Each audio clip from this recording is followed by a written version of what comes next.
Welcome back to another Eye on Cy V newscast, Cyclone fans. The Iowa State football team took care of business on the road this week, defeating Kent State 34-14.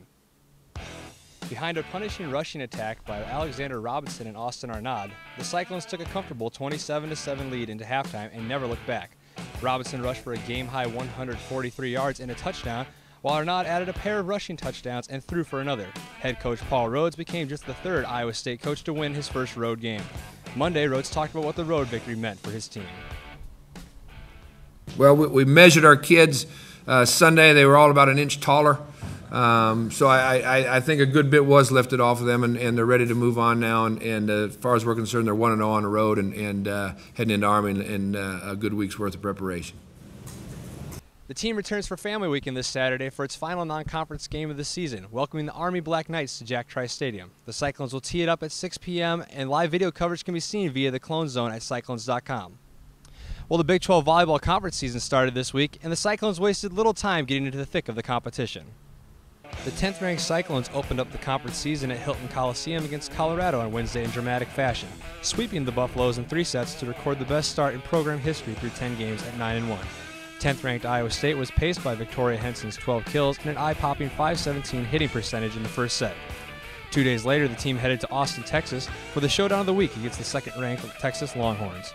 The Cyclones fought tough for 2 sets, but it was too much of Longhorn All-American Destiny Hooker as Texas beat ISU 3-0. Victoria Henson led the team again with 12 kills. Next up for the Cyclones will be another ranked foe as the team heads back to Texas on Wednesday for a date with number 24 Baylor. Match time is set for 7 p.m. The team will then return home for a contest against Kansas State on Saturday in Hilton Coliseum. Match time is also set for 2 o'clock p.m.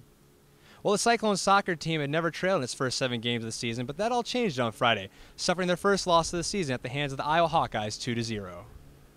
A penalty kick by Iowa put the game away late despite the Cyclones holding a 6-4 corner kick advantage and 3 shots from Jordan Wagner. The ladies rebounded Sunday with a hard-fought game against Drake. Iowa State held a 15-13 shot advantage but could not find the back of the net and settled for a scoreless draw. Cyclone soccer returns to action Friday, September 25th in Lubbock, Texas for the conference opener against Texas Tech at 7 p.m. The team then travels to the Rocky Mountains to face the Colorado Buffaloes on Sunday with a 2 o'clock starting time. Iowa State hosted the Iowa Intercollegiate Cross Country Meet this Saturday and saw great performances from both the men's and women's cross country teams. The Cyclone women finished first overall and the men garnered runner-up honors. The teams will head to Minnesota this weekend for the Roy Griak Invitational.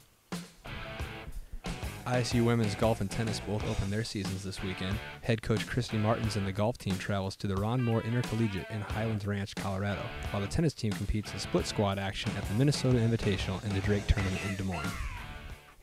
That's all for this week's Eye on Cy V newscast, fans. Join us next Tuesday for another edition. For Cyclones.com, I'm Jason McDonnell.